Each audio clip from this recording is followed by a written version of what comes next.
મતદાન પછી ઈવીએમમાં 99% બેટરી કઈ રીતે? ચૂંટણીમાં પતિ પછડાયો તો સ્વરા ભાસ્કરે ઉઠાવ્યા સવાલ. મહારાષ્ટ્રમાં વિધાનસભા ચૂંટણીના પરિણામો સ્પષ્ટપણે મહાયુતિની બહુમતી દર્શાવી રહ્યા છે. ભાજપે બપોરે 2:43 વાગ્યા સુધીના પરિણામો મુજબ 7 બેઠકો પર જીત મેળવી છે, જ્યારે કોંગ્રેસે 4 અને શિવસેનાએ 5 બેઠકો પર જીત મેળવી.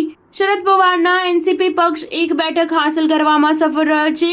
અણુશક્તિનગર બેઠક પરથી અભિનેત્રી સ્વરા ભાસ્કરના પતિ ફહાદ અહમદ 3,378 મતો સાથે પાછળ ચાલી રહ્યા છે. અજીત પવારના એનસીપીના કદાવર નેતા નવાબ મલિકની દીકરી સના મલિક આ બેઠક પર ફહાદને આકરી ટક્કર આપી રહી હતી.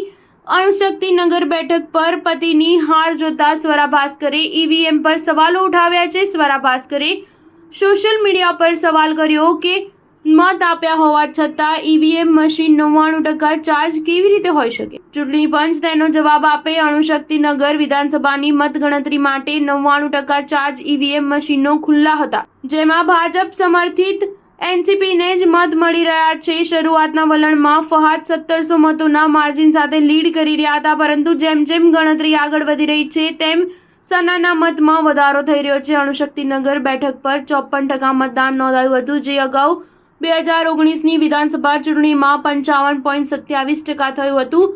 આ બેઠક પર નવાબ મલિકનો દબદબો રહ્યો છે. તેઓ અનેક વખત આ બેઠક પરથી જીત્યા છે, પરંતુ મની લોન્ડરિંગના આરોપસર જેલમાં જવું પડ્યું હતું. જેલમાંથી છૂટ્યા બાદ તેઓ અજીત પવારના એનસીપીમાં જોડાયા હતા, જ્યાં એનસીપીએ તેમની દીકરીને ઉતાર્યા હતા.